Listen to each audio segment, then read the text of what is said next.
നമസ്കാരം. ജ്യോതിഷത്തിലെ കാണാപ്പുറങ്ങൾ തേടുന്ന പ്രണവത്തിലേക്ക് എല്ലാ മാന്യപ്രേക്ഷകർക്കും സ്വാഗതം. ഇന്ന് ഞാൻ പറയുന്നത്, നിങ്ങൾ എന്നെല്ലാം അധിക്ഷേപിച്ചുകൊണ്ടിരുന്ന ഒരു തടിയൂർ കലേഷ് കുമാർ എന്ന് പറഞ്ഞ പുന്നാരമായിരുന്നു.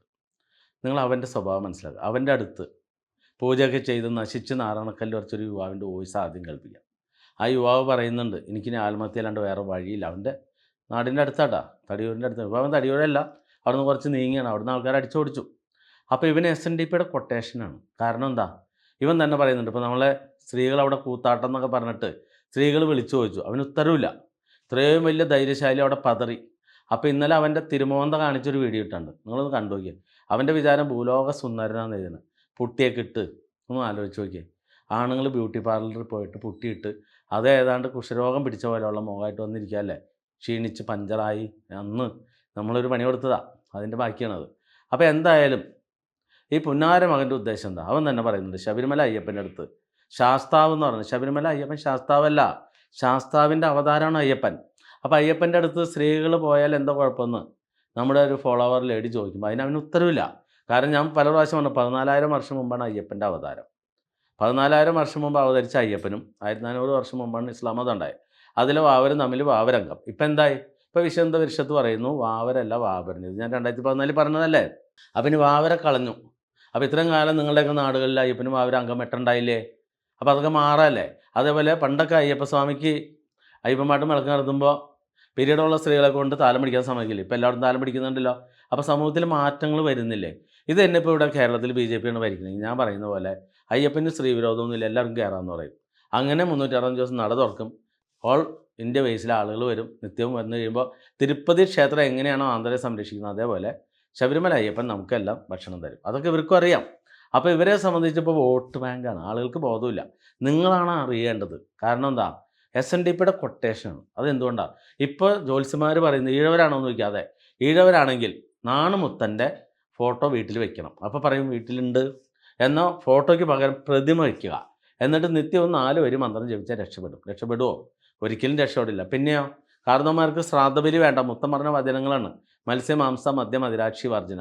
അതുകൊണ്ട് നിങ്ങളുടെ മാതാവിനെ പിതാവിനെ ആവാഹിച്ച് ശിവഗിരി മുത്തൻ്റെ പ്രതിമയിൽ ലയിപ്പിക്കുക. അപ്പോൾ 2 ഗുണമുണ്ട്. ഒന്ന്, എല്ലാ വർഷവും അച്ഛനെ കാണാൻ ചെല്ലുമ്പോൾ മുത്തനെയും കാണാം. വല്ല ഗുണമുണ്ടോ? ഇത് തന്നെ ഞാനിവിടെ നാണു കണിയാനാണ്, നാരായണഗുരു കണിയാനാന്ന് പറഞ്ഞപ്പോൾ എന്നെ എതിർത്ത് ഒരുപാട് ആളുകളുണ്ട്. ഇപ്പോൾ അവരുടെ സംഘടന തന്നെ ഒരു മെസ്സേജ് ഇട്ടുണ്ട്. വാത്തി എന്ന് പറഞ്ഞ ബ്രാഹ്മണനാണ്, ഈഴവാത്തി. അപ്പോൾ നാരായണഗുരു അതായത് ഈഴവാത്തി സമുദായക്കാരനാണ്, അവർ തന്നെ സമ്മതിച്ചു. അപ്പോൾ പിന്നെ എന്തേ ഈഴവർക്ക് സമ്മതിക്കാൻ പറ്റാത്തത്? അപ്പോൾ ഈഴവർ മാത്രമല്ലേ ഈ മരിച്ചുപോയ മനുഷ്യനെ ദൈവമായിട്ട് കാണുന്നുള്ളൂ? വേറെ ഏതെങ്കിലും സമുദായം അവരുടെ ഏതെങ്കിലും ആചാര്യനെ ദൈവമായിട്ട് കാണുന്നുണ്ടോ? ഈ പുലയരെന്ന് പറഞ്ഞാൽ അയ്യങ്കാളിയാണ് ഇത്രയും വലിയ പടയോട്ടം നടത്തിയ ഒരു സമുദായത്തിനെ സംരക്ഷിച്ച. അവർക്ക് പലർക്കും അയ്യങ്കാളിനെ കുറിച്ച് പോലും അറിയാൻ പാടില്ല. പിന്നെ അംബേദ്കറിനെ കുറിച്ച് പല പറയൽക്ക് അറിഞ്ഞുകൂടാ. അപ്പോൾ അതൊക്കെ ഒന്ന് ആലോചിച്ച് നോക്കി. അപ്പോൾ മറ്റുള്ള സമുദായങ്ങൾക്ക് വെളിവില്ല എന്ന് പറഞ്ഞവർക്ക് പോലും വെളിവ് വരുന്നുണ്ട്, ഈഴവർക്ക് മാത്രം ഒരു വെളിവ് വരുന്നില്ല. കാരണം എന്താ, നാണുമുത്തനില്ലായിരുന്നെങ്കിൽ സ്വാതന്ത്ര്യം ഉണ്ടാവില്ല എന്ന് പറഞ്ഞത്. ശരിക്കും നാണുമുത്തനാണോ? 1852 ആറാട്ടുപുഴ വേലായുധ പണിക്കർ എന്ന് പറയുന്ന ഈഴവൻ 2 ശിവക്ഷേത്രം പ്രതിഷ്ഠ നടത്തി കാർത്തികപ്പള്ളിയിൽ. അപ്പോൾ പറയും ഞാൻ വെറുതെ ചരിത്രം നോണ പറഞ്ഞു. അതെങ്ങനെ ചരിത്രം നോണ പറയണേ? ഇവിടെ ബ്രിട്ടീഷുകാർ വന്നതും ഇവിടെ ഈസ്റ്റ് ഇന്ത്യ കമ്പനി സ്ഥാപിച്ചതൊക്കെ ചരിത്രമല്ലേ. അപ്പോൾ വേലായുധ പണിക്കർ എന്ന് പറഞ്ഞ ഒരു മഹാനായ മനുഷ്യൻ ഇവിടെ ഉണ്ടായതൊക്കെ ചരിത്രമല്ലേ. അപ്പോൾ പണ്ടൊക്കെ പണിക്കർ എന്ന് പറഞ്ഞ പേരിട്ട് കൊടുക്കുന്നത് ആരാ? രാജാവ് ഈഴവർക്ക് ജന്മിമാർക്ക് കൊടുക്കുന്ന പട്ടമാണ്. പിന്നെ കുറച്ച് നായന്മാർക്ക്, അത് കാശുള്ളൊരു ഒരുപാട് നായന്മാരുണ്ടായില്ല. പക്ഷേ 1936 ക്ഷേത്രപ്രവേശന വിളംബരത്തിന് ശേഷമാണ് മന്നത്ത് പത്മനാഭൻ ഇവിടെ ഉണ്ടായിരുന്ന അയ്യര അയ്യങ്കാരെ, ക്ഷേത്രങ്ങളിലൊക്കെ നിന്നിരുന്ന കഴകത്തിനൊക്കെ നിന്ന അയ്യര അയ്യങ്കാരൊക്കെ അടിച്ചോടിച്ചിട്ട് അവിടെയൊക്കെ നായർ സമുദായത്തിന് തിരികെ കയറ്റി. അപ്പോൾ തിരികെ കയറ്റി കഴിയുമ്പോൾ അവർ പിന്നീട് സാമ്പത്തികമായിട്ട് ഉയർന്നു, ഇന്ന് കാണുന്ന ലെവലിലേക്ക് വന്നു. പണ്ട് ഈഴവരായിരുന്നു. ഈ മണിച്ചിത്രത്താഴ് സിനിമയൊക്കെ ഒരു ചാന്നാർ കുടുംബത്തിൻ്റെ കഥയാണ് പറയുന്നത്. പക്ഷേ സിനിമയിൽ വന്നപ്പോഴോ അത് നായർ സമുദായം. കാരണം എന്താ, നമ്മുടെ സിനിമയിൽ സീരിയലൊക്കെ നായർ കൈമള് അങ്ങനെയുള്ള കഥ പേര് മാരാർ വാര്യരൊക്കെ വന്നാലാണ് ആളുകൾക്ക് ഇഷ്ടാവുള്ളൂ. അപ്പോൾ കേരളത്തിൽ ഹൈന്ദവത്തിൽ 42% ഈഴവരുണ്ട്. അതായത് മൊത്തം ജനസംഖ്യയിൽ 20%. അതിൻ്റെ ഓപ്പോസിറ്റ് കൂട്ടണം. കാരണം 54% ഹിന്ദുക്കളിലാണ്, 54-56% ഹിന്ദുക്കളിൽ. അപ്പോൾ അത്രയും ഈഴവരുണ്ട്. ഈ ഈഴവരെയാണ് ഈ കണിയാന്മാരും ഈ കൗപീനധാരികൾ, അതായത് മുക്കുവരെ പരശുരാമ വേദം പഠിപ്പിച്ചു, അവരാണ് നമ്പൂതിരിമാർ. അപ്പോൾ ഇവരെല്ലാവരും കൂടി ഈഴവരെയാണ് പറ്റിച്ചുകൊണ്ടിരിക്കുന്നത്. അപ്പോൾ വെളിവും ബോധമുള്ള ഈഴവർക്ക് മനസ്സിലാക്കും, ഞാൻ ഈഴവ സമുദായത്തിൽ ജനിച്ചതാണ്. അപ്പോൾ ഇവിടെ നമ്മളുടെ ഫോളോവേഴ്സായ ലേഡിമാരും ചോദിക്കുമ്പോൾ അവൻ്റെ SLC ബുക്കിൽ ജാതി കാണിക്കുമെന്നൊക്കെ ചോദിക്കുന്നത്. അപ്പോൾ SLC കാരും പഠിച്ചിട്ടില്ല, ഇവനൊക്കെയാണ് നിങ്ങൾക്ക് പറഞ്ഞു തരുന്നത്. അപ്പോൾ ഇവരുടെ ഉദ്ദേശം എന്താ, അപ്പോൾ ഈഴവരുടെ വീടുകളിൽ നാണുക്കണിയാൻ്റെ ഫോട്ടോ വയ്ക്കുക, പ്രതിമ വയ്ക്കുക, 4 വരി മന്ത്രം ചെല്ലുക. എന്നിട്ട് വല്ല ഗുണമുണ്ടോ? ഒരു ഗുണവുമില്ല. പിന്നെയോ, ഈഴവർ തിങ്ങി പാർക്കുന്ന ഏരിയകളിലെ ക്ഷേത്രങ്ങളിൽ ദേവപ്രശ്നം നടത്തുമ്പോൾ അവിടെ നാണുക്കണിയാൻ്റെ സാന്നിധ്യം അതെന്തിനു വേണ്ടിയിട്ടാണ്? ഇപ്പോൾ SNDPയുടെ അജണ്ട എന്ന് പറഞ്ഞാൽ ക്ഷേത്രങ്ങളൊന്നും വേണ്ട, ദേവീ ദേവക്ഷേത്രങ്ങളായിരുന്നു എന്നല്ലേ നാണുക്കണിയാൻ പറഞ്ഞേ. എന്നിട്ട് അയാളെ പിടിച്ച് ദൈവമാക്കി. അപ്പോൾ അവിടെ കൊണ്ടുവന്ന് ഒരു നാണുക്കണിയാൻ്റെ പ്രതിമ സ്ഥാപിക്കുക. അപ്പോൾ എന്താ ഗുണം? എന്തായാലും കണിയാനെ കാണാൻ വേണ്ടി ആളുകൾ വരും. കാരണം ഈ മഞ്ഞൾക്ക് മഞ്ഞ കാണാൻ പാടില്ല, പ്രാന്തായി പോയില്ലേ. അപ്പോൾ അങ്ങനെ വന്നു കഴിയുമ്പോൾ ഒരു വരുമാനം, എല്ലാവർക്കും വരുമാനമുള്ളോ. അപ്പോൾ ഇത് തന്നെ നിങ്ങളല്ലേ അറിയേണ്ടത്. അപ്പോൾ ഇവിടെ പറയുന്നത് ഞാൻ നുണ പറയാമെന്ന് പറഞ്ഞു. ഞാൻ നുണ പറയുന്നത് എങ്ങനെയാണ്? ഇപ്പോൾ കണ്ണൂർ കൊട്ടിയൂർ അവിടെ ദക്ഷയാഗം നടന്നു. കൊട്ടിയൂർ മഹോത്സവം, വൈശാഖോത്സവം ഒക്കെ നടക്കണം. അപ്പോൾ ശരിക്കും പറഞ്ഞാൽ ദക്ഷയാഗം നടന്നത് എവിടെ? ദക്ഷയാഗം നടന്നത് ഉത്തരാഖണ്ഡിലല്ലേ. അപ്പോൾ ഉത്തരാഖണ്ഡിൽ നടന്ന ദക്ഷയാഗം കേരളത്തിൽ നടന്നു എന്ന് പറയുന്നു. അത് തന്നെ കഥകളാണ്. അന്ന് കേരളം ഉണ്ടായിരുന്നില്ല. പരശുരാമൻ മഴ പറഞ്ഞല്ലേ കേരളം ഉണ്ടാക്കിയേ. അപ്പോൾ ദക്ഷയാഗം നടക്കുന്നത് എപ്പോഴാണ്? സതീമാതാവിൻ്റെ കാലത്തല്ലേ. നിങ്ങൾ തന്നെ ഒന്ന് ആലോചിച്ചു. ഞാനാണോ നുണ പറയുന്നത്? അത് പാരമ്പര്യക്കാരാണോ? സതീമാതാവിൻ്റെ കാലത്തല്ല പാർവതി. സതീമാതാവ് ജീവത്യാഗം കഴിഞ്ഞ് അതിന് ശേഷമാണ് വീണ്ടും അവതരിച്ച് പാർവതിയാവുന്നത്. ഹിമവൽ പുത്രിയായിട്ടൊക്കെ വന്ന് അങ്ങനെ കഥ കേട്ടിട്ടില്ലേ? അപ്പോൾ ഹിമവൽ പുത്രിയായിട്ട് പാർവതി വന്നതിന് ശേഷമാണ് മഹാവിഷ്ണുവിൻ്റെ 10 അവതാരത്തിലേക്ക് പോണത്. ആ അവതാരത്തിലേക്ക് പോകുമ്പോൾ വാമനൻ കഴിഞ്ഞാണ് പരശുരാമൻ. അപ്പോൾ പരശുരാമൻ മഴുവറിഞ്ഞുണ്ടാക്കിയ കേരളമല്ലേ. ഈ കേരളത്തിൽ എങ്ങനെ ദക്ഷയാഗം നടക്കും? നിങ്ങൾ തന്നെ ഒന്ന് ആലോചിച്ചു. അപ്പോൾ ഇല്ലാത്ത നുണകൾ. അപ്പോൾ ചിലർ പറഞ്ഞ ബുക്കിൽ ഇപ്പോൾ എഴുതാൻ എന്താ ബുദ്ധിമുട്ട്? മണ്ണാറശാലയിൽ അവിടുത്തെ ഒരു അമ്മ മനുഷ്യ കുഞ്ഞിനെയും പാമ്പ് കുഞ്ഞിനെയും ഒപ്പം പ്രസവിച്ചു. ഇത് തന്നെ കൊട്ടാരത്തിൽ ശങ്കുണ്ണി എഴുതിയ ഐതിഹ്യമാല എന്ന് പറഞ്ഞ ബുക്കുണ്ട്. അതിൽ മണ്ണാറശാലയെക്കുറിച്ച് പ്രതിപാദിക്കുന്നുണ്ട്. പക്ഷേ ഈ പാമ്പ് കുഞ്ഞിൻ്റെ കഥയില്ല. അതേപോലെ തന്നെയാണ് സാമുവൽ മെറ്റീരിയൽ എഴുതിയ ഞാൻ കണ്ട കേരളം എന്ന യാത്രാവിവരണ ഗ്രന്ഥമുണ്ട് 1861. അതിലും മണ്ണാറശാലയെക്കുറിച്ച് പ്രതിപാദിക്കുന്നുണ്ട്. കാരണം ഒരു ഇളയത് കുറച്ച് നായർ വെപ്പാട്ടി സ്ത്രീകളുമായിട്ട് കഴിഞ്ഞിരുന്ന ഒരു സ്ഥലം, അങ്ങനെയാണ് പ്രതിപാദിക്കുന്നത്. അപ്പോൾ അതിൻ്റെ അകത്ത് മണ്ണാറശാലയെക്കുറിച്ച് പറയുന്നുണ്ട്. പക്ഷേ അവിടെ പാമ്പും കുഞ്ഞില്ല. ഈ പാമ്പും കുഞ്ഞിൻ്റെ കഥ വന്നിട്ട് വെറും 30 വർഷമായിട്ടുള്ളൂ. അപ്പോൾ ഇങ്ങനെയുള്ള വെടിക്കഥകൾ കേട്ടാണ് വളരണേ. അതേപോലെ തന്നെയാണ് സീത പ്രസവിച്ചത് വയനാട്ടിലാണെന്ന് പറഞ്ഞത്. വയനാട്ടിൽ ലവകുശന്മാരുടെ ആശ്രമമുണ്ട്. അപ്പോൾ ശരിക്കും രാമായണം കഥ നടക്കുന്നത് എവിടെ? UP-യിലല്ലേ, ഉത്തർപ്രദേശിൽ. അവിടെയല്ല അയോധ്യ. അത് വയനാട്ടിലാണോ ശ്രീരാമക്ഷേത്രം വന്നേ? അപ്പോൾ അയോധ്യ എവിടെയാണ്? ഉത്തർപ്രദേശിൽ. അപ്പോൾ അവിടെ ഗർഭിണിയായ സീത എങ്ങനെ വയനാട്ടിലേക്ക് വന്നേ? അപ്പോൾ ചിലർ പറയും വിമാനം തിരിച്ചു കൊടുത്തുല്ലോ. വൈശ്രവണനെ തിരിച്ചു കൊടുത്തു രാവണൻ. അപ്പോൾ പിന്നെ അവിടെ പുഷ്പവിമാനമില്ല, പിന്നെ അവിടെ നടന്നുകൊണ്ട് വരുമോ? അപ്പോൾ UP-കാർ പറഞ്ഞു അവിടെയാണ് പ്രസവിച്ചതെന്ന് പറയുന്നു. അപ്പോൾ എല്ലാ സംസ്ഥാനത്തിലും സീത പെറ്റു. നമ്മുടെ ചാത്തൻ്റെ കഥ പറയുന്ന പോലെ ഒരു സംസ്ഥാനത്തിൽ പെറ്റ് കഴിയുമ്പോൾ അപ്പോൾ തന്നെ വയറ് നിറയും, പിന്നെ വീണ്ടും നടന്ന് അടുത്ത സംസ്ഥാനത്തിലേക്ക്. ഇത് വലിയ അത്ഭുതമല്ലേ. അപ്പോൾ ഇങ്ങനെയുള്ള വെടിക്കഥകൾ പറയുന്നത് ആരാ? ഈ പാരമ്പര്യവാദികളല്ലേ. എന്നിട്ട് പറഞ്ഞു ഞാനാണ് വെടിപൊട്ടിക്കുന്നത്. നിങ്ങളൊന്ന് ആലോചിച്ച് നോക്കിയേ. അതേപോലെ തന്നെ ശബരിക്ക് മോക്ഷം കൊടുത്തത് കർണാടകയിലെ ഹംപിയിലാണെന്നാണ് അവിടെ ഉള്ളവർ പറയുന്നത്. അപ്പോൾ പറയുന്നു നമ്മൾ ശബരിമലയ്ക്ക് പോകുന്ന സമയത്ത് ശബരി പീഠത്തിലാണെന്ന് പറയുന്നത്. നിങ്ങൾ തന്നെ ഒന്ന് ആലോചിച്ചു. ഞാനൊക്കെ എല്ലാ മാസവും ശബരിമലയ്ക്ക് പോയിട്ടുള്ള ഞാനൊന്ന് ആലോചിച്ചിട്ടുണ്ട്. ഇവിടം വരെ വന്ന ശ്രീരാമൻ എന്തുകൊണ്ടാണ് അയ്യപ്പനെ കാണാൻ പോഞ്ഞത്? കാരണം പരശുരാമനാൽ പ്രതിഷ്ഠിക്കപ്പെട്ടു എന്നാണല്ലോ പറയുന്നത്. അങ്ങനെ പരശുരാമൻ പ്രതിഷ്ഠിച്ചതാണെങ്കിൽ ശബരിപീഠം വരെ വന്ന ശ്രീരാമൻ എന്തുകൊണ്ട് അയ്യപ്പനെ പോയി കണ്ടില്ല? അപ്പോൾ ഇതൊക്കെയാണ് കഥ എന്ന് പറയുന്നത്. അതിന് ശബരിമല ക്ഷേത്രം എങ്ങനെ ഉണ്ടായതാ? ആദിവാസികൾ ആരാധിച്ചിരുന്ന ദേവചൈതന്യമാണ് അയ്യപ്പൻ്റെ തുണയായി വന്ന വാപുരൻ എന്ന് പറയുന്ന ശിവഭൂതഗണമാണ്. ഇത് തന്നെ ശബരിമലയ്ക്ക് ചെല്ലുമ്പോൾ അവിടെ കൊച്ചു കറുത്തസ്വാമി, വലിയ കറുത്തസ്വാമി, കറുപ്പായി അമ്മ, കറുപ്പസ്വാമി, ഇവരൊക്കെ എന്ത് പേരാ? ആദിവാസി പേരുകളല്ലേ. നിങ്ങളല്ലേ ആലോചിക്കേണ്ടത്. ഇത് തന്നെ 1900 ഇട്ടിമൻ എന്ന് പറയുന്ന ക്രിസ്ത്യാനി മുതലാളിയാണ് ശബരിമല ക്ഷേത്രം നിർമ്മിച്ച. വെറും 125 വർഷത്തെ പഴക്കേ ശബരിമല ക്ഷേത്രത്തിനുള്ളൂ. അപ്പോൾ 1949 ഇന്ന് കാണുന്ന തന്ത്രി കുടുംബം കണ്ഠരര്, മഹേശ്വരി ഇവരൊക്കെ വന്നത്. അതിനുമുമ്പ് അവരെല്ലാം തന്ത്രി, അവിടെയൊക്കെ ഈ ആദിവാസികളാണ് പൂജിച്ചിരുന്നത്. അപ്പോൾ ഇതൊക്കെ ചരിത്രമല്ലേ, നുണ പറയാൻ പറ്റുമോ? അപ്പോൾ ഈ നുണ പറഞ്ഞ് വെടി തള്ളിമറിക്കുന്നത് ആരാ? ഈ വെടി വീരൻ തടിയൂർ കലേഷ് കുമാറല്ലേ. ഇവനെക്കൊണ്ട് എന്തെങ്കിലും കഴിവുണ്ടോ? എന്തിനെങ്കിലും ഉത്തരവുണ്ടോ? അപ്പോൾ പറയുന്നു ഇപ്പം ഞാൻ വ്യാഴമാറ്റം പറഞ്ഞത് ഉടായ്പാന്ന് പറഞ്ഞ്. ഒന്ന് ആലോചിച്ച് നോക്കിയേ. ഇവൻ തന്നെ മുമ്പ് വിഷുഫലം പറഞ്ഞിട്ടുണ്ട്. അതിൽ ഭരണി നക്ഷത്രമൊക്കെ നല്ലതെന്ന് പറയുന്നുണ്ട് അശ്വതി. ഞാൻ പറയുന്ന വ്യാഴമാറ്റം തന്നെയല്ലേ. അപ്പോൾ ഒന്ന് അംഗീകരിച്ചാൽ എന്താ കുഴപ്പം?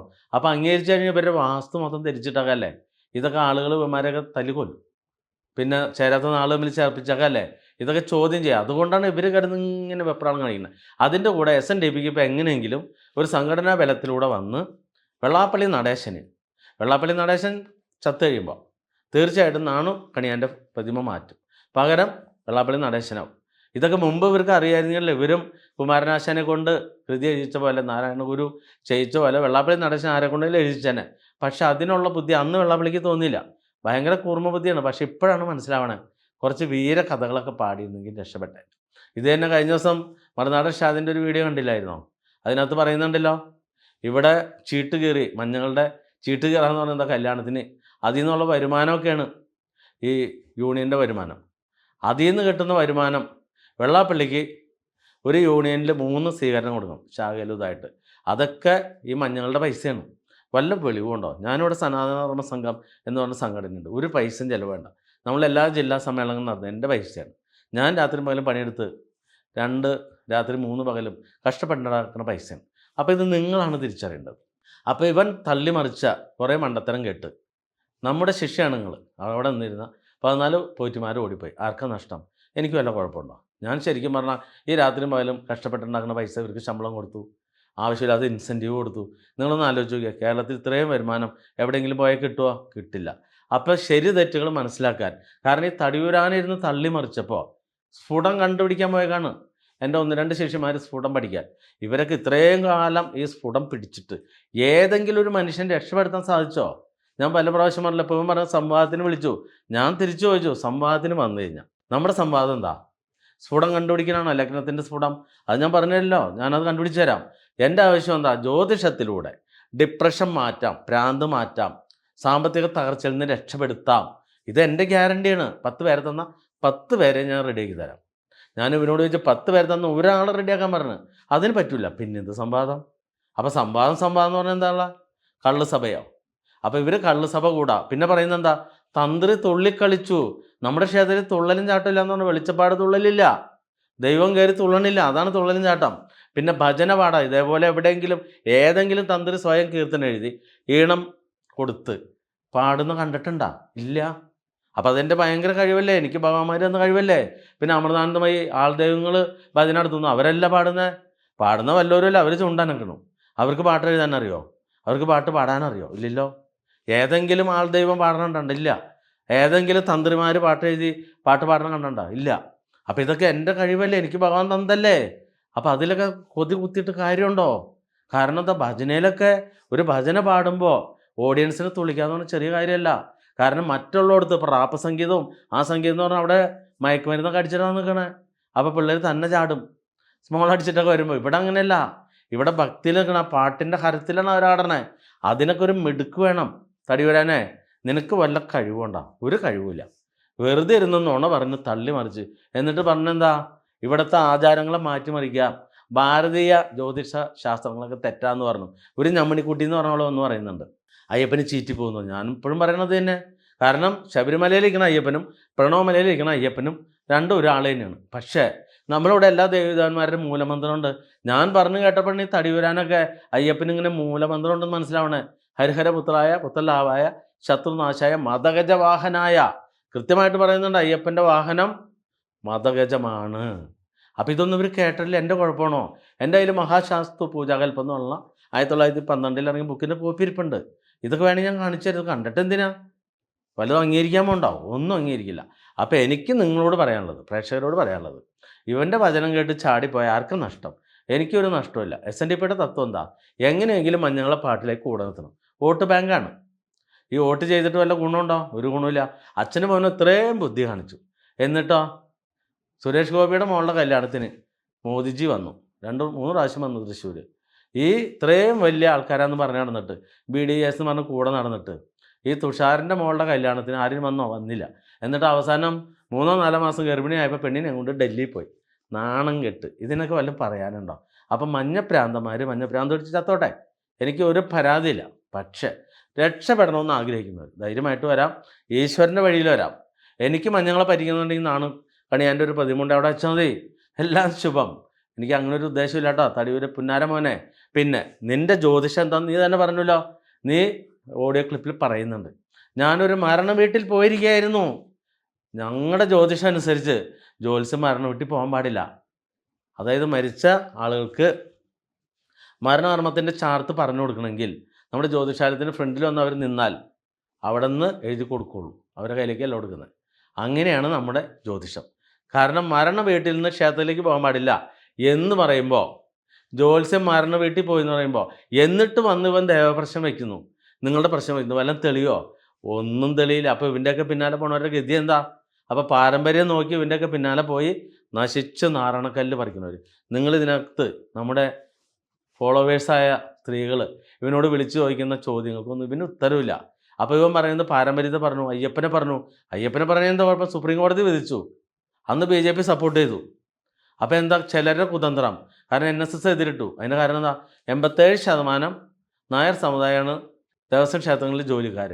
അവരുടെ ജോലി പോകരുത്, അത്ര ഉദ്ദേശമുള്ളൂ. അല്ലാതെ അയ്യപ്പനായിട്ട് യാതൊരു ബന്ധമില്ല. അപ്പോൾ എല്ലാവർക്കും സാമ്പത്തികമാണ് പ്രശ്നം. അപ്പോൾ പെട്ടെന്ന് കാര്യം മനസ്സിലായി, ജനങ്ങൾ തിരിയണു. പിന്നെ ബോധമില്ലാത്ത കുറേ എണ്ണങ്ങളും. അങ്ങനെ ഇവരതിൻ്റെ പിന്നാലെ പോയി. അപ്പോൾ രാഷ്ട്രീയക്കാരൊക്കെ കടകം പറഞ്ഞു. അപ്പോൾ കടകം പറഞ്ഞപ്പോൾ ആർക്കാ നഷ്ടം? ഞാൻ എപ്പോഴും പറയുന്നത്, വിശ്വാസം ഏതുമായിക്കൊള്ളട്ടെ, ജീവിതം നമ്മുടെ അല്ലേ. നമ്മുടെ ജീവിതം നമുക്ക് നല്ല രീതിയിൽ ഉപയോഗിക്കാം. ആ ഉപയോഗിക്കണമെന്നുള്ളവർക്ക് ഈശ്വരൻ്റെ വഴിയിലൂടെ ഒന്ന് രക്ഷപ്പെടാം. അല്ലാതെ തടിയൂർ പുന്നാരമോനെന്നും വിചാരിച്ചാലൊന്നും എന്നെ തളർത്താൻ പറ്റില്ല. കാരണം നമുക്കിവിടെ ആവാഹന പൂജ എന്ന് പറയുന്ന ഒരു മിറാക്കിൾ എൻ്റെ കയ്യിലുള്ളിടത്തോളം എൻ്റെ അടുത്ത് ആവശ്യക്കാർ വരുമ്പോൾ, നിനക്കും ഭ്രാന്താണ്, നിൻ്റെ ഭാര്യയ്ക്ക് ഇത് മനസ്സിലായി, നിന്നെ കൊണ്ടുവരും എൻ്റെ അടുത്ത്. നിൻ്റെ ഭാര്യയ്ക്ക് ഇത് മനസ്സിലാവണില്ല. കാരണം ഇനി സ്ത്രീകൾ നിൻ്റെ വീടിൻ്റെ മുമ്പിലേക്ക് ചൂലും കൊണ്ടുവരും. ചൂലും കൊണ്ടുവന്ന് അവിടെ അവർ സമര പരിപാടിയൊക്കെ നടത്താൻ പോകുന്നുണ്ട്. അപ്പോൾ നീ എന്തായാലും കരുതിയിരുന്നോ? നീ ഇപ്പോൾ പറയുന്നില്ലേ നിൻ്റെ ഡയലോഗടി സ്ത്രീകളുടെ കൂത്താട്ടം എന്നൊക്കെ പറഞ്ഞ്, എന്നിട്ട് പറഞ്ഞിട്ടില്ല എന്ന്. ഇവിടെ മറുനാടൻ ഷാജൻ ഏതൊരു സ്ത്രീയെ പരാമർശിച്ചെന്ന് പറഞ്ഞാണ് രാത്രിക്ക് രാത്രി അറസ്റ്റ് ചെയ്തിട്ടുണ്ടോ? തടിയൂരാനെ ഷടിയൊക്കെ ഇട്ടിരുന്നു കേട്ടോ, എപ്പോഴാണ് കൊണ്ടുപോകണമെന്ന് അറിയാൻ പറ്റില്ല. അപ്പോൾ എന്തായാലും നിൻ്റെ കാര്യമൊക്കെ തീരുമാനമായി. നീ കിടന്ന് കുരച്ചിട്ട് ആർക്കും എന്താ നഷ്ടമുള്ളത്? ഇവിടെ നിന്ന് എനിക്ക് എന്നെ സംബന്ധിച്ച് ലാഭമാണ്. കാരണം നമ്മുടെ ക്ഷേത്രത്തിൽ കലശമാടൽ എന്ന് പറഞ്ഞാൽ മൂന്നാമത്തെ കലശം. ഞാനത് ഇവരോട് ആദ്യമേ പറഞ്ഞു, മൂന്നാമത്തെ കലശം ശുദ്ധി കലശമാണ്. 3 ദിവസം അടുപ്പിച്ച് ഞാൻ ശൂലിന് ചെയ്തു. ആ ചെയ്യുന്ന സമയത്ത് എനിക്കെതിരായിട്ട് വന്ന ആരായാലും, സംഘടനയിൽ നിൽക്കുന്നവരായാലും അതേപോലെ തന്നെ കൂടെ നിൽക്കുന്നവരായാലും ശരി, അത് ശിക്ഷകണങ്ങളായാലും ശരി, പോറ്റിമാരായാലും ആരായാലും തെറിക്കുമെന്ന് പറഞ്ഞിട്ടുണ്ടായി. അപ്പോൾ അവരല്ലേ, ഇവർക്ക് എന്താ പറ്റിയത്? ഇവർക്ക് ആദ്യം വന്നപ്പോൾ ഭഗവാനായിരുന്നു, പിന്നെ വെറും കല്ലായി. കാരണം ഭഗവാന്റെ ശക്തിയല്ല, ഇവരുടെ ശക്തി, അഹങ്കാരം മൂത്തു. ഈ അഹങ്കാരമാണ് ഏറ്റവും വലിയ ശത്രു. ആ ശത്രുവും കൂടെ ഈ ശത്രു, ഏത് ശത്രു? ഈ തടിയൂരാനെന്ന പുന്നാരമോൻ വന്നു. ഇവൻ്റെ വീഡിയോകൾ കണ്ട് കണ്ട് പ്രാന്തായിപ്പോയി. അതിലിപ്പോൾ എന്താ പ്രശ്നം? അവരവരനുഭവിക്കുക. ഇപ്പോൾ ഇവിടെ ചാടിപ്പോയവർക്കൊക്കെ ഇപ്പം മനസ്സിലാവുണ്ടാവും നമ്മുടെ ദേവതകളുടെ പവറും കാര്യമൊക്കെ എന്താണെന്ന്. അപ്പോൾ എന്തായാലും തടിയൂരാൻ അവിടെ ഇരുന്ന് കുരച്ചുകൊണ്ടിരുന്നോ, എന്നിട്ട് സ്ത്രീകളെ അപമാനിച്ചൊക്കെ വിട്. എന്തായാലും നിയമവാഴ്ചയുള്ള നാടല്ലേ. നിൻ്റെ മനുസ്മൃതിയിലല്ല കേട്ടോ ഇന്ത്യ ഭരണം മുന്നോട്ട് പോണത്. അംബേദ്കർ എഴുതിയ, മഹാനായ അംബേദ്കർ എഴുതിയ ഇന്ത്യൻ ഭരണഘടനയുടെ പിൻബലത്തിലാണ് ഇവിടെ ഭരണം നടക്കുന്നത്. അപ്പോൾ ആ ഒരു ഓർമ്മ നിനക്കുണ്ടെങ്കിൽ നിൻ്റെ മനുസ്മൃതി വചനം വെച്ചോ. പിന്നെ ഞാനിവിടെ ഭജന പാടുമ്പോൾ ആളുകൾ ക്രൈസ് അടിച്ച് തുള്ളിക്കുക എന്ന് പറഞ്ഞാലുണ്ടാ, അതൊക്കെ എൻ്റെ മിടുക്കടാ. നിനക്ക് പറ്റുമോ? കള്ളുസഭയിൽ ഇരുന്നിട്ട് പാടാൻ പോയിട്ട് 4 വരി എന്ന് കാണിക്കാനല്ലേ പറ്റുള്ളൂ. ഇപ്പോഴല്ലേ തിരുമോന്തെന്ന് കാണിച്ചേ. അപ്പോൾ എന്തായാലും ജയിക്കണമെന്നുള്ളവർക്ക് ധൈര്യമായിട്ട് വരാം. ഇവൻ്റെ മിടുക്കിൻ്റെ 2-3 വയസ്സ് കുറേ ഉണ്ട്, അത് ഞാൻ പതുക്കെ പതുക്കെ ഇട്ടുതരാം. അപ്പോൾ നിങ്ങൾക്ക് മനസ്സിലാവും. അപ്പോൾ വ്യാഴമാറ്റം വീഡിയോ കിട്ടുന്നുണ്ട്, കൃത്യമായിട്ട് ഫോളോ ചെയ്യുക. ജീവിതം തിരിച്ചു പിടിക്കണമെന്നുള്ളവർക്ക് ഈ വഴിയിൽ വരാം, ഏതൊരാൾക്കും രക്ഷപ്പെടാം.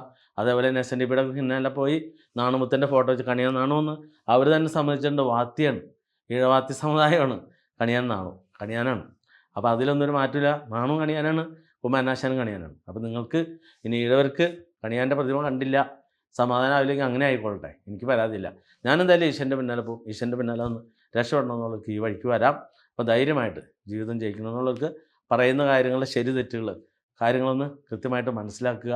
ഈശ്വരയുടെ പുണ്യവും പ്രാധാന്യവും മനസ്സിലാക്കുന്നവർക്ക് ജീവിതം തിരിച്ചു പിടിക്കാനുള്ള ഏറ്റവും നല്ല മാർഗ്ഗമാണ് എറണാകുളം ജില്ലയിൽ മൂവാറ്റുപുഴ താലൂക്കിൽ വാഴക്കുളം പൈനാപ്പിൾ സിറ്റിക്കടുത്ത് കല്ലൂർക്കാട് കല്ലൂർ പേരമംഗലത്ത് പേരമംഗലത്തപ്പൻ്റെ തിരുസന്നിധി എന്ന ആ ഒരു സത്യം തിരിച്ചറിയുക. ജീവിതം രക്ഷപ്പെടാൻ വേണ്ടി സനാതന ധർമ്മ സംഘം എന്ന സംഘടനയിൽ അംഗങ്ങളാവുക. ശ്രീകൃഷ്ണദാസ് ജ്യോതിശാലയത്തിൻ്റെ കൺസൾട്ടേഷൻ എടുക്കുക, കാര്യങ്ങൾ കണ്ടെത്തുക. ജീവിതം തിരിച്ചുപിടിക്കാനുള്ള വഴികളിലേക്ക് ആർക്ക് വേണമെങ്കിലും നടന്നു വരാം എന്ന ഉറപ്പോടുകൂടി തടിയൂരാനെ നിൻ്റെ ഷടി ഉരിഞ്ഞ് തലയിൽ വെച്ചോ. വേറെ നിനക്ക് വഴിയൊന്നുമില്ല. നീ ഇങ്ങനെ കിടന്ന് പുലമ്പിയാലൊന്നും വേറെ ജീവിതം തേടുന്നവരിവിടെ വന്നുകൊണ്ടേയിരിക്കും. രക്ഷപ്പെടാനുള്ളത് രക്ഷപ്പെടും. എന്തായാലും നിനക്കുള്ള മറുപടി നമ്മുടെ യുവതികൾ തന്നുകൊണ്ടിരിക്കണം. പീരീഡായ സ്ത്രീകളൊക്കെ എടുക്കരുത്, ഭർത്താവിനോട് കിടക്കുന്നത്. പിന്നെ നിൻ്റെ അടുത്താണ് കിടക്കണ്ടേ? നിൻ്റെ ഇങ്ങനെയൊക്കെയല്ലേ നിൻ്റെയൊക്കെ പാരമ്പര്യ മണ്ടത്തരങ്ങൾ. നിനക്ക് വല്ലതും അറിയോ? ബാലപാഠം പോലും അറിയില്ല. അപ്പോൾ കേൾക്കുന്ന ആളുകൾ മനസ്സിലാക്കുക. എല്ലാവർക്കും നന്ദി, നമസ്കാരം. ഹലോ, ഇത് തടിയൂർ കലേഷ് കുമാർ അല്ലേ? അതെ. എന്റെ പേര് സുമി. ഞാൻ തൃശ്ശൂരിൽ നിന്നാണ് വിളിക്കുന്നത്. പറയൂ. ഞാൻ എല്ലാ മാസത്തിലും പേരമംഗലം നാഗരാജ ക്ഷേത്രത്തിൽ ആയില്യത്തിൽ പങ്കെടുക്കുന്ന ഒരു വീട്ടമ്മയാണ്. ഞാൻ എന്ത് വേണം? അല്ല, നിങ്ങളുടെ വീഡിയോയില് പേരമംഗലം നാഗരാജ ക്ഷേത്രത്തിൽ ആയില്യത്തിൽ പങ്കെടുക്കുന്ന സ്ത്രീകളെ അവരുടെ ഭർത്താക്കന്മാരെ അഴിച്ചു വിട്ടിരിക്കുകയാണ്, പേക്കൂത്ത് നടത്താണെന്നൊക്കെ പറഞ്ഞിട്ട് ഇങ്ങനെ പറയുന്നുണ്ടല്ലോ. അപ്പൊ അതിന്റെ കാരണം ഒന്ന് അറിയാന്ന് വെച്ചിട്ട് വിളിക്കുന്നതാണ്. നിങ്ങൾ വീഡിയോ കാണും. നിങ്ങളുടെ വീഡിയോയില് അങ്ങനെ പറയുന്നുണ്ടല്ലോ, ഞങ്ങൾ പേരമംഗലത്ത് പോകുന്ന. ഹലോ, ഞാൻ നേരത്തെ വിളിച്ച ആൾ തന്നെയാണ്. തൃശ്ശൂരിൽ നിന്ന് വിളിക്കുകയാണ്. പറയൂ. പേര് സുമി. നിങ്ങളുടെ വീഡിയോയിൽ ഇത്തരത്തിലുള്ള കാര്യങ്ങൾ പറയുന്നുണ്ടല്ലോ. ഈ സ്ത്രീകൾ ക്ഷേത്രത്തിൽ പോയിട്ട് ആയില്യ ഭജനയിൽ പങ്കെടുക്കുന്നത് കൂത്താട്ടം നടത്താണ്, അല്ലെങ്കിൽ ഈ വീട്ടമ്മമാരെയൊക്കെ വീട്ടിലുള്ളവർ അഴിച്ചു വിട്ടിരിക്കുകയാണെന്ന് പറയുന്നത് എന്തുകൊണ്ടാണെന്നൊന്ന് അറിയാനാണ് വിളിച്ചത്. വീഡിയോയിൽ ഇത്തരത്തിൽ പറയുമ്പോൾ നമ്മൾ ചോദിക്കുന്നതിനൊരു ഉത്തരം തരാനും കൂടി ബാധ്യതയില്ലേ? സാധാരണക്കാരായ സ്ത്രീകള് അവിടെ പോയിട്ട് ആ ഭജനയിൽ പങ്കെടുക്കുക, ആ ഒരു ദിവസം ആയില്യത്തിൽ കൂടുമ്പോ അതിൽ കിട്ടുന്ന അനുഗ്രഹം അവരുടെ കുടുംബത്തിൽ അനുഭവം ഉള്ളത് കൊണ്ടാണല്ലോ നമ്മൾ അങ്ങനെ ക്ഷേത്രത്തിൽ പോകുന്നത്. ശരി ശരി ശരി. അപ്പൊ അതിന്റെ കാരണം ഒന്ന് ഹലോ ഹലോ ഹലോ നമസ്കാരം, സുമിയാണ്, തൃശ്ശൂരിൽ നിന്നാണ്. നേരത്തെ കോള് സംസാരിക്കാൻ സമയമില്ല, ഞാൻ വേറൊരു പ്രോഗ്രാമായിട്ട് നിൽക്കുകയാണ്. അപ്പൊ നമ്മൾ ചോദിക്കുന്ന കാര്യത്തിന് ഒരു ഉത്തരം തന്നൂടെ? സംസാരിക്കാൻ സമയമില്ല, ഞാനൊരു മരണ വീട്ടിൽ നിൽക്കുകയാണ്. ഓക്കെ. അല്ല, സമയമുള്ള സമയം എപ്പോഴാന്ന് പറഞ്ഞാലൊന്ന് വിളിക്കാം. ഞങ്ങൾക്ക് അതിന്റെ ഉത്തരം കിട്ടിയ ഉപകാരമായിരുന്നു. എഴുതി കൊടുത്തരും, അതങ്ങ് എഴുതി കൊടുത്തരും. ഹലോ ഹലോ, പറയൂ. ഇത് കലേഷ് കുമാറിന്റെ നമ്പറാണല്ലേ? തടിയൂർ കലേഷ് കുമാറിന്റെ നമ്പർ തന്നെയാണ്. ഓക്കെ. ഞാൻ വിളിക്കുന്നത് വയനാട് ജില്ലയിൽ നിന്നാണ്. എൻ്റെ പേര് സിജി പ്രേംജിത്ത് എന്നാ. എന്തേ? ഞാൻ വിളിച്ചത് നിങ്ങളുടെ ഒരു വീഡിയോ ഇപ്പം ഞാൻ കണ്ടിട്ടുണ്ടായിരുന്നു. നിങ്ങൾ പറയുന്നുണ്ട് പേരമംഗലത്ത് വരുന്ന സ്ത്രീകൾ അഴിഞ്ഞാടാൻ വേണ്ടി വരുന്നതാന്ന് ആ വീഡിയോയിൽ ഞാൻ കണ്ടിട്ടുണ്ട്. ഞാൻ ഇതുവരെ നിങ്ങളുടെ വീഡിയോ കാണാത്ത ഒരാളാണ്. ഇന്നിപ്പോ എനിക്ക് എൻ്റെ ഒരു ഫോളോവറാണ് ആ വീഡിയോ എനിക്ക് ഇട്ട് തന്നിരിക്കുന്നത്. നിങ്ങൾ എന്ത് അടിസ്ഥാനത്തിലാണ് അവിടെ വരുന്ന സ്ത്രീകൾ അഴിഞ്ഞാടുന്നാണെന്ന് പറഞ്ഞത്? നിങ്ങൾ ആരാണ്? ഞാൻ പറഞ്ഞല്ലോ, ഞാൻ സിജി പ്രേംജിത്താണ്, വയനാട് ജില്ലയിൽ നിന്നാണ് വിളിക്കുന്നത്. ഞാൻ 4 വർഷം, ഒരു മിനിറ്റും കൂടി, ഞാൻ 4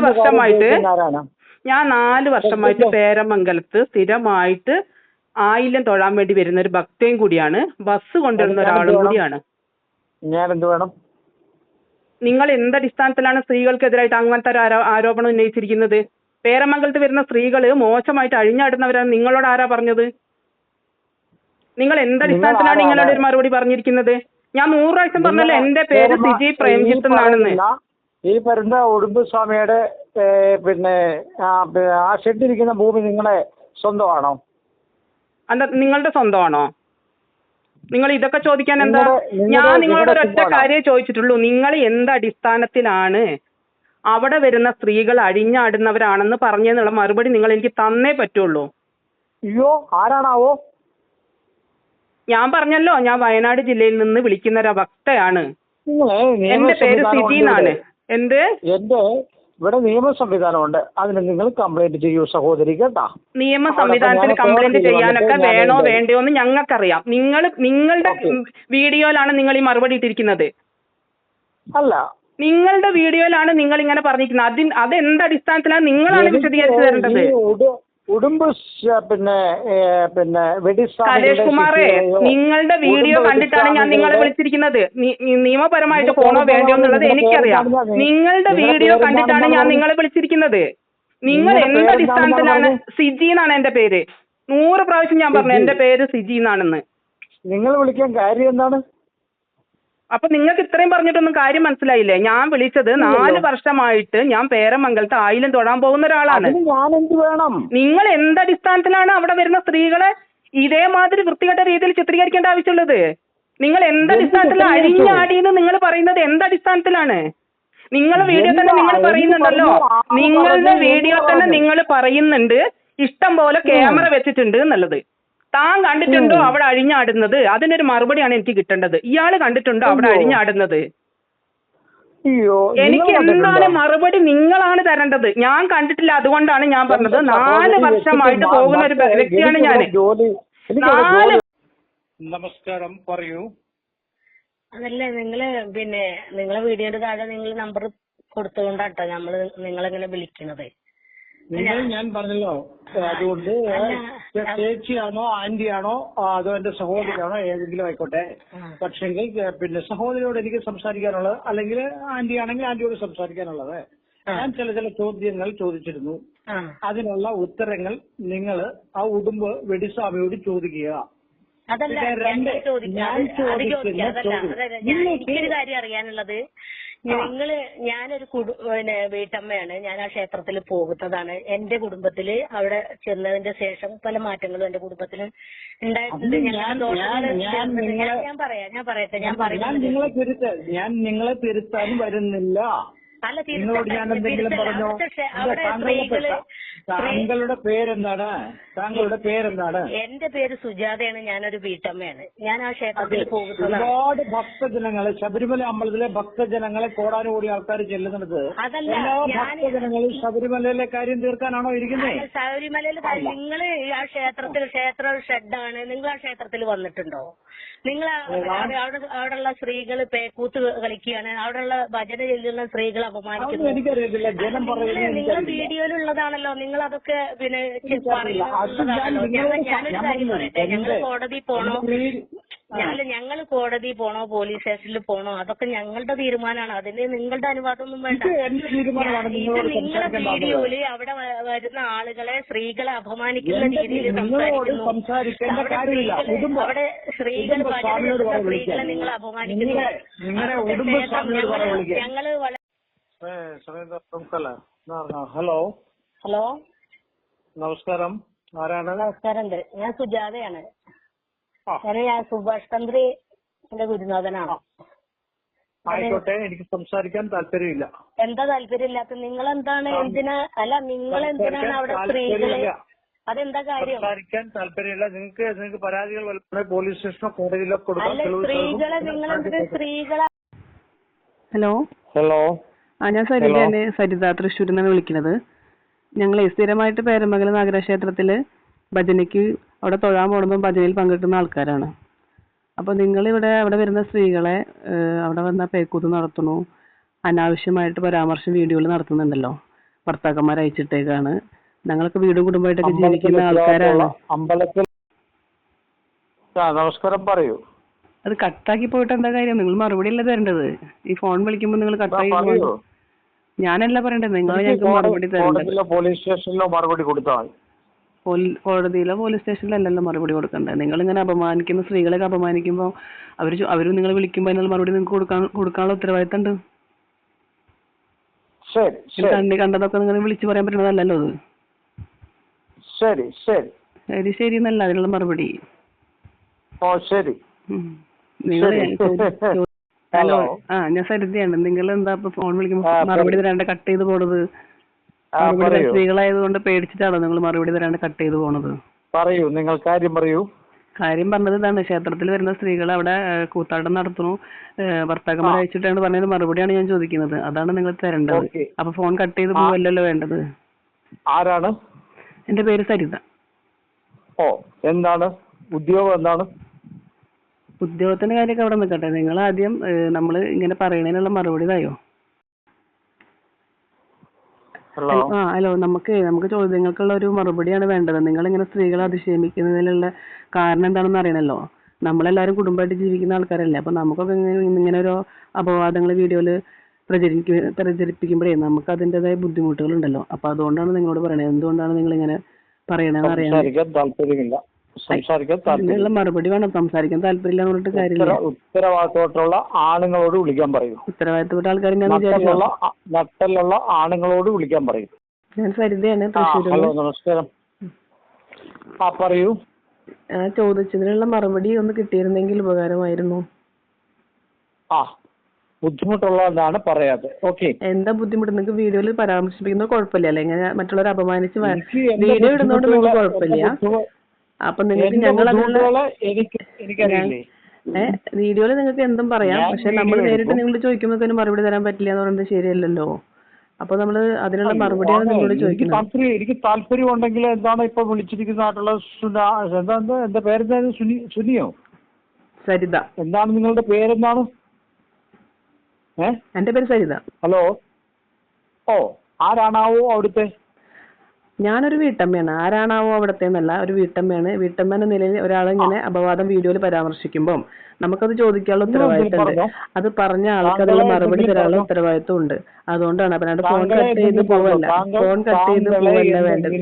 പേരമംഗലം ക്ഷേത്രത്തിൽ വരുന്ന സ്ത്രീകളെ അവിടെ പേക്കൂത്ത് നടത്തുന്നു, കുടുംബത്തെ സ്ത്രീകളെ അവരെ ഭർത്താക്കന്മാരെ നോക്കില്ല അയച്ചിട്ടേക്കാണെന്നൊക്കെ പറയുമ്പോ അപ്പൊ നമുക്കതൊക്കെ മാനസികമായ പ്രശ്നങ്ങൾ ഉണ്ടാകുന്ന കാര്യങ്ങളാണ്. അപ്പം അതിനുള്ള മറുപടിയാണ് നിങ്ങളോട് തരാൻ പറയുന്നത്. ഓ, അത് ഞാൻ കോടതിയിലോ പോലീസ് സ്റ്റേഷനിലോ പോലീസ് സ്റ്റേഷനിലോ അല്ലല്ലോ. അപമാനിക്കുന്ന ആൾക്കാർക്ക് ഒരു ഫോൺ വിളിക്കുമ്പോ അവർക്കൊരു മറുപടി കൊടുക്കാനുള്ള ഉത്തരവാദിത്വം നിൽക്കണ്ടല്ലോ. കോടതിയിലോ പോലീസ് സ്റ്റേഷനിലോ ഞാൻ നൽകിക്കോളാം. ഒരു കാര്യം ചെയ്യുക, നിങ്ങളുടെ ഏറ്റവും വലിയ ആ ഉടുമ്പ് തന്ത്രി പറയുന്ന വിഷയങ്ങള് ആൾക്കാരെ നിന്ദിക്കുന്നതല്ലെങ്കിൽ നിന്ദിക്കുന്നതാണോ നിങ്ങൾ ശ്രദ്ധിച്ചു നോക്കുക. അദ്ദേഹത്തിന്റെ വായിൽ നിന്ന് വരുന്ന വാക്കുകൾ ശരിയാണോ? നിങ്ങൾക്ക് എന്തും പറയാം. അപ്പൊ അതിന് മറുപടി തരുന്നതിനാണോ നിങ്ങൾക്ക് കുഴപ്പം? നിങ്ങൾക്ക് എന്തും സംസാരിക്കാനും നിങ്ങൾക്ക് എന്ത് അപമാനിക്കാനും പറ്റും ഞങ്ങളെ തന്ത്രി. അപ്പൊ ഞങ്ങള് തന്ത്രി അതിന് മറുപടി തന്നതാണ് നിങ്ങൾക്ക് വലിയ പ്രശ്നം. നിങ്ങളിപ്പോ എന്നെ വിളിച്ചിട്ടാണ് അപമാനിക്കുന്നത്. നിങ്ങൾക്ക് അവകാശമില്ല എന്നെ വിളിക്കാൻ. അതിനുള്ള ഞാൻ നിങ്ങളോട് പറഞ്ഞു എനിക്ക് സംസാരിക്കാൻ താല്പര്യമില്ല. ഒരു കാരണവശാലും താങ്കൾക്ക് എന്നെ വിളിക്കാൻ, ഞാനൊരു പുരുഷനാണ്, പുരുഷൻ പറഞ്ഞു എനിക്ക് താല്പര്യമില്ല നിങ്ങളോട് സംസാരിക്കാൻ. പുരുഷന്മാരെ സ്ത്രീകൾ സംസാരിച്ചത് കുഴപ്പമില്ല, തെറ്റായ രീതിയിലൊന്നുമല്ല. ഞങ്ങളെ അപമാനിച്ചതിനുള്ള ഞാൻ നിങ്ങളോട് എനിക്ക് സംസാരിക്കാൻ താല്പര്യമില്ലെന്ന വിഷയം പിന്നെ നിങ്ങൾ ചോദിക്കേണ്ട കാര്യമില്ല. നിങ്ങൾ മറ്റൊരാളോട് ചോദിക്കുക കേട്ടാ. അല്ല, നിങ്ങളാണല്ലോ വീഡിയോ ഇടുന്നത്. അപ്പൊ ഞാൻ തീരുമാനിക്കാം. ഞാൻ നിങ്ങളോടല്ലാണ്ട് വേറെ ആരെങ്കിലും സംസാരിക്കാൻ പറ്റുമോ? ഇല്ല. നിങ്ങളാണ് ഇത് വീഡിയോ ഇടുന്ന ആള്. നിങ്ങളുടെ ഫോൺ നമ്പർ അക്ഷരത്തിൽ അവിടെ കൊടുത്തിട്ടുണ്ട്. അപ്പൊ നിങ്ങളെ ആരംഭിക്കേണ്ടത് അതാണ് പറയേണ്ടത്. മറുപടിയാണ് തരേണ്ടത്. അല്ലാണ്ട് അത് മറ്റുള്ളവരതിലേക്ക് ഇടല്ല ചെയ്യേണ്ടത്. നിങ്ങൾ പറയുന്ന അപവാദത്തിനുള്ള മറുപടി നിങ്ങൾ തരണം എന്നാണ് പറഞ്ഞത്. നിങ്ങൾ ആ ഷെഡിലെ ആരെങ്കിലും ആണോ? നിങ്ങളത് അപമാനിക്കാൻ നിങ്ങൾക്ക് ഇതൊക്കെ പറയാനായിട്ടുള്ള യോഗ്യത ഉണ്ടോ? അതാദ്യം പറഞ്ഞു. നമ്മുടെ അടുത്ത് മുമ്പ് ആവാഹന പൂജയിൽ പല കാലങ്ങളിലായിട്ട്, ഞാൻ 2008 മുതലാണ് ആവാഹന പൂജ ആരംഭിച്ചത്. അപ്പോൾ 2008 മുതലും പിന്നീട് പല കാലങ്ങളിലായിട്ട് ആവാഹന പൂജയിൽ പങ്കെടുത്ത് പല ദേശങ്ങളിൽ നിന്ന്, ഗൾഫിൽ നിന്ന്, ബോംബെയിൽ നിന്ന്, അമേരിക്കയിൽ നിന്ന്, UK നിന്നൊക്കെ വന്ന പല ഭാഗത്തിലുള്ള എല്ലാ വിഭാഗത്തിലും. ഇപ്പോൾ നമ്മളെ എതിർത്ത് വരുന്ന പല ആളുകളുണ്ട്. അവർ പറയുന്നത് അന്ധവിശ്വാസം കൂടാത്തതുകൊണ്ട് അല്ലെങ്കിൽ ജാതി പറഞ്ഞു, ഇതൊക്കെ വെറുതെ പറയുന്നതാണ്. അങ്ങനെ ഞാൻ ജാതി പറയുന്ന ഒരാളിനെ ഒരിക്കലും ഇങ്ങനെ വരില്ല. അപ്പോൾ അതുകൊണ്ട് അന്ന് മുതൽ ആവാഹന പൂജയിൽ പങ്കെടുത്ത് വീണ്ടും തടസ്സം വരുമ്പോൾ അത് മാറ്റാൻ വരുന്ന ആളുകളാണ് ഈ ഇരിക്കുന്നത് എല്ലാവരും.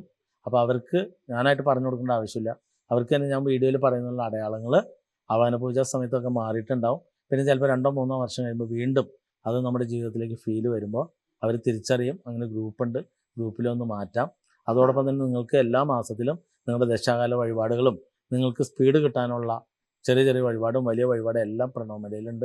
27 ദേവതകൾ ഏതൊരു കാര്യവും സാധിച്ചെടുക്കാനുള്ള വഴിപാടാണ്. ക്ഷേത്രങ്ങളിൽ വഴിപാട് ചെയ്ത് ജീവിതം ജയിക്കാൻ പറ്റുമെന്നുള്ള ഏറ്റവും വലിയ തെളിവാണ് എറണാകുളം ജില്ലയിൽ മൂവാറ്റുപുഴ താലൂക്കിൽ വാഴക്കുളം പൈനാപ്പിൾ സിറ്റിക്ക് അടുത്ത് കല്ലൂർ പേരമംഗലത്ത് സ്വയംഭൂവായിരിക്കുന്ന നാഗരാജാവും ഭഗവാന്റെ പത്തിയിലുള്ള 26 ദേവതകളും തിങ്ങി നിറഞ്ഞ അത്ഭുത ദേവലോകം പ്രണവമല. ഇവിടെ ഷർട്ടൊന്നും ഊരണ്ട, ജാതിമത ഭേദങ്ങളില്ല, എല്ലാവർക്കും തുല്യതയാണ്. എല്ലാ ആളുകൾക്കും ഭഗവാന്മാരുടെ ഒരുപാട് അനുഗ്രഹം കിട്ടുന്നതിൻ്റെ അടയാളം തന്നെ ഈ വീഡിയോ നിങ്ങൾക്ക് സമർപ്പിക്കുകയാണ്. നമസ്കാരം. ഇത് ബിന്ദുവാണ്, ശിഷ്യയാണ്. പാലക്കാടായിരുന്നു മുമ്പ്, പിന്നെ ഇപ്പോൾ തൃശ്ശൂർ സെറ്റിലായിരിക്കുന്നു. കുറച്ചാൾ പഠനം തുടരാൻ പറ്റില്ല, ചെറിയൊരു അസുഖമൊക്കെ ബാധിച്ചു. അത് പിന്നീട് നമുക്കിവിടെ ആവാഹന പൂജ കഴിഞ്ഞ് അതുപോലെ മെഡിസിൻ എടുത്ത് കഴിഞ്ഞപ്പോൾ അതിനൊക്കെ ക്ലിയറായി വീണ്ടും തുടർന്ന് പഠിക്കുന്നു. പിന്നെ കുട്ടി സേക്ക് പഠിച്ചുകൊണ്ടിരിക്കുകയാണ് മകള്. അപ്പോൾ കുട്ടിക്ക് എപ്പോഴെങ്കിലും ചെറിയൊരു ബുദ്ധിമുട്ട് വന്നു കഴിഞ്ഞാൽ ബിന്ദുവിൻ്റെ കാര്യങ്ങൾ കൃത്യമായിട്ട് അറിയാം. ഒരിക്കലും ആവാഹന പൂജ കഴിഞ്ഞ കാരണം കൊണ്ട് പിന്നെ ബിന്ദുവിനെ എത്താനായിട്ട് ചെറിയൊരു താമസം വന്നു. ഭർത്താവ് വലിയ വിശ്വാസിയല്ലായിരുന്നു. അദ്ദേഹത്തിന് കുറ്റം പറയാൻ പറ്റില്ല, കാരണം ആൾ ഒരുപാട് വിശ്വാസിയായിട്ട് നടന്ന ഒരാളാണ്. പക്ഷേ പല പറ്റിക്കലിലൊക്കെ ചെന്ന് ചാടി വരുമ്പോൾ ആൾക്ക് തന്നെ തോന്നി ഇതൊക്കെ വെറുതെ പറ്റിയില്ലാന്നൊരു തോന്നൽ വന്നു. പക്ഷേ പിന്നീട് ബിന്ദു അതിനെ സമർത്ഥമായിട്ട് തന്നെ അദ്ദേഹത്തിന് ക്ഷേത്രത്തിൽ കൊണ്ടു ഇവിടെ ഒന്ന് കണ്ടിരുമ്പോൾ മനസ്സിലായി ഇത് പറ്റിക്കലൊന്നുമില്ല, ജെന്യൂനായ കാര്യം മനസ്സിലായി. അങ്ങനെ സകുടുംബമാണ് ഇപ്പോൾ വന്നിരിക്കുന്നത്. അപ്പോൾ പിന്നീട് എപ്പോഴെങ്കിലും ഒരു തടസ്സം വരുന്ന പോലെ വന്നു കഴിഞ്ഞാൽ അവർക്ക് 3 പേർക്കും അറിയാം എന്തോ ഒരു തടസ്സം പിന്നിൽ വന്നിട്ടുണ്ട്. അപ്പോൾ അത് മാറ്റണമെന്ന് വലിയ ആഗ്രഹമാണ്. അപ്പോൾ ഇത് കാണുന്ന ആളുകൾ തീർച്ചയായിട്ടും ഏതൊരാൾക്കും ജീവിതം തിരിച്ചൊടിക്കുമ്പോൾ ഭാര്യയ്ക്ക് അല്ലെങ്കിൽ ഭർത്താവിനൊക്കെ വിശ്വാസമില്ലെന്ന് തോന്നിയാൽ പോലും നമ്മുടെ ഈ ക്ഷേത്രാങ്കണത്തിൽ വന്നൊന്ന് കയറി ഇറങ്ങി കഴിയുമ്പോൾ തന്നെ അവർക്ക് മനസ്സിലാവും ഇത് വലിയൊരു സത്യമാണ്. അപ്പോൾ അത് ബിന്ദുവിൽ തെളിയിക്കാൻ സാധിച്ചു. അതാണ് ഇന്ന് കാണിക്കുന്ന ഈ വീഡിയോയിലെ ഏറ്റവും വലിയ സത്യം. നമസ്കാരം. അദ്ദേഹം ചേർത്തല താലൂക്കിൻ്റെ പ്രസിഡന്റാണ്. SDSൻ്റെ വിദ്യാധരൻ എന്ന പേര്. 2017 ഇവിടെ പൂജയ്ക്ക് വരുന്നത്. ഏലസം ധരിച്ചില്ല, നേരെ പൂജയിലേക്കാണ് വരുന്നത്. കുട്ടികളുടെ വിദ്യാഭ്യാസപരമായിട്ടുള്ള പൂജയിലാണ് പങ്കെടുത്തത്. അപ്പോൾ 2 കുട്ടികൾ നല്ല രീതിയിൽ പഠിച്ച് മേൽക്കൈയിലേക്ക് വന്നു. മകന് ജോലിയായി, ജോലിയിൽ പ്രവേശിച്ചുകൊണ്ടിരിക്കുന്നു. വാസ്തുവിൽ മാത്രം ആൾക്ക് ഇതുവരെ ക്ലിയർ ചെയ്യാൻ സാധിച്ചില്ല. കാരണം ഞാൻ എപ്പോഴും വാസ്തു പരം പിടിക്കുന്നത് ഈ ആവാന പൂജ കഴിഞ്ഞ ഉടനെയാണ് വാസ്തുവെങ്കിൽ ആ സ്പീഡിൽ തന്നെ മുന്നോട്ട് പോകാൻ സാധിക്കും. പിന്നീടാണെങ്കിൽ ചെറിയ വലിച്ചിൽ വരും. ഇപ്പോൾ ആൾ ഒരുപാട് പേരെ അവിടുന്ന് ഇവിടേക്ക് എത്തിക്കുന്നുണ്ട്. കാരണം ഇതിൻ്റെ കാര്യങ്ങളൊക്കെ മനസ്സിലാക്കി കഴിഞ്ഞപ്പോൾ ഈ സത്യം എന്താണെന്ന് ജനങ്ങളെ അറിയിക്കണമെന്നുള്ള വലിയൊരു ആഗ്രഹം തന്നെയാണ്. അപ്പോൾ കുട്ടികൾക്ക് വീണ്ടും എന്തെങ്കിലും, അതായത് പഠനത്തിൽ ഒരു പിന്നോട്ട് വലിവ് വരുന്ന സമയത്താണ് ആൾ ആ ഗ്രൂപ്പിലുണ്ട്. ഗ്രൂപ്പിൽ ആരോടും ചോദിക്കേണ്ട കാര്യമില്ല.